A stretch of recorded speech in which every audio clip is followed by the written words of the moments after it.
মঙ্গলবার সন্ধ্যায় কল্যাণী জেএনএম হাসপাতালের জরুরি বিভাগে চিকিৎসক, নার্স ও স্বাস্থ্যকর্মীদের সঙ্গে রোগী এবং রোগীর পরিবারের বচসা পৌঁছয় হাতাহাতিতে। রোগীর পরিবার অভিযোগ দায়ের করে কল্যাণী থানায়। সূত্রের খবর, মঙ্গলবার সিজার হওয়ার কথা ছিল উত্তর 24 পরগনার জগদ্দল কাকিনাড়ার প্রসূতির। সেই মতো প্রসূতিকে পরিবার কল্যাণী জেএন হাসপাতালের জরুরি বিভাগে ভর্তি করার জন্য নিয়ে আসে। সেই সময় চিকিৎসক অন্তঃসত্ত্বাকে শারীরিক সমস্যার কথা জানতে চাইলে প্রসূতি হিন্দি ভাষায় কথা বলতে থাকেন। চিকিৎসক তাকে বাংলায় কথা বলতে বললে অন্তঃসত্ত্বা জানান তিনি বাংলা জানেন না। অন্তঃসত্ত্বার অভিযোগ, সেই সময় চিকিৎসক তাকে বলেন বিহারে গিয়ে চিকিৎসা করাতে। এই নিয়েই শুরু হয় বচসা প্রসূতির পরিবারের সঙ্গে চিকিৎসকের।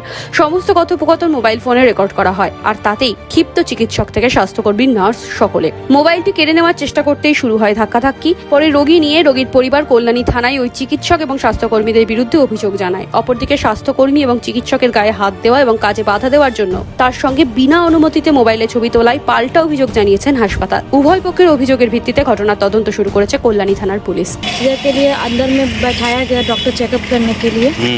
जैसे सब डॉक्टर के साथ डिपार्टमेंट में सब लड़का बैठा रहता है। वो हमसे हिंदी में बात किए कि आपको क्या परेशानी है।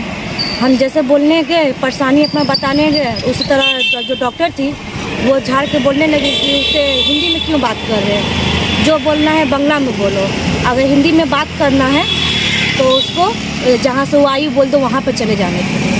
हम इतने ही बोले कि हमको जैसा भाषा आता हम वही भाषा बात करेंगे। हमको बांग्ला नहीं आता, बोलो बांग्ला नहीं आता है तो हिंदी बोलना तो बिहार चले जाओ। उतना बोल के कागज़ फाड़ के फेंक दी। तो उस टाइम हम उठे तो हम बोले कि इसका वीडियो लेंगे। हम वीडियो लेने की वजह से मेरे हाथ से मोबाइल खींचने की कोशिश किया। खींचते खींचते हमको चेयर में बैठाया, जिसका वजह से मेरा भाई लोग बाहर से देखा तो वही लोग हमको बचाने के लिए आया। यही बचाने में उसको छीना छीनी में ये तो बहन है, इसको भी मारा था।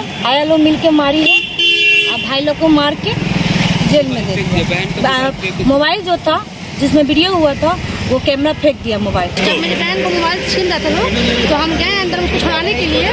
तो मोबाइल छीना छीनी में मेरा हस्बैंड, वहाँ से मेरे भाई लोग आया लोग, भाई लोग को मारा पीटी में मेरा उतना मारी है सब वहाँ का स्टाफ लोग, बहुत चूल नोच के पूरा नोच के मारा। कौन मारा है? कौन? वहाँ की आया, नर्स और स्टाफ सारे सब जेंट्स डॉक्टर, जेंट्स जितने थे जेंट्स लोगों ने भी मारा है। जेंट्स डॉक्टर थे? हाँ जेंट्स डॉक्टर थे वहाँ पे, एक लेडीज थे लोग और बाकी सारे आपको स्टाफ जितने थे सब जेंट्स, सारे जेंट्स थे लोग। फिर क्या हुआ?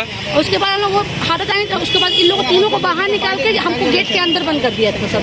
फिर हम चिल्ला के फिर गेट खुलवाए हैं, उसको बाहर निकले हैं तो वहीं से हाथापाई शुरू हुआ है। तो कोई भी सेल्फ डिफेंस में लोग अपना छुड़ाते गए हैं लोग।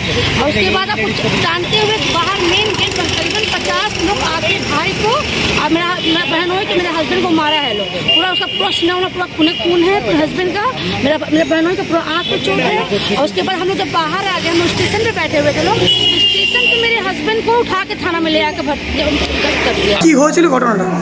একটা পেশেন্টকে নিয়ে এসেছিল, ডক্টরের সঙ্গে কথা কাটাকাটি হয়েছিল। আর তারপর যেটা হয় আর মানে পেশেন্ট পার্টি উত্তেজিত হয়ে গেছে, পেশেন্টকে এখনই দেখতে হবে, ডক্টরদের গায়ে হাত দিয়ে দিয়েছে, এই নিয়ে একটা সমস্যা তৈরি হয়েছে। তারপরে কি আপনারা কন্ট্রোল করলেন বিষয়টা? কন্ট্রোল করেছি, তারপরে দুজনকে আমি অলরেডি থানাতে দুদিন ধরে পেশেন্ট পার্টিকে, পেশেন্টদের ডিউটি দিয়ে যাচ্ছি, রোগীদের সেবা করে যাচ্ছি গভর্নমেন্ট হসপিটালে বিনামূল্যে। তারপরেও দিনের পর দিন ধরে আমাদের সাথে এরকম অবস্থা হচ্ছে, রোগীর বাড়ির পরিজনরা আমাদের উপর আক্রমণ করছে।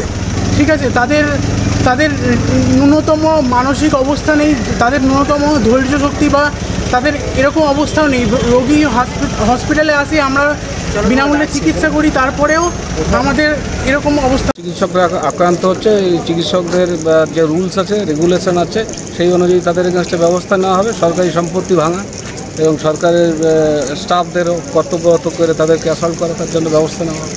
আজকে কি ঘটলো মূলত? যে ঘটেছে, কিছু একটা প্রেগনেন্ট মাদার এসেছিল, তার সঙ্গে বাড়ির লোক এসেছিল, তার সঙ্গে একটা ফিমেল ডাক্তারবাবু দেখছিলেন তাকে। সেই সময় তার সঙ্গে অল্টারকেশন হয়ে তাদের মার শুরু করে। আপনার পুলিশ এসছে, আমরা এসছি। আপনারা কি ব্যবস্থা নিলেন? অবশ্যই।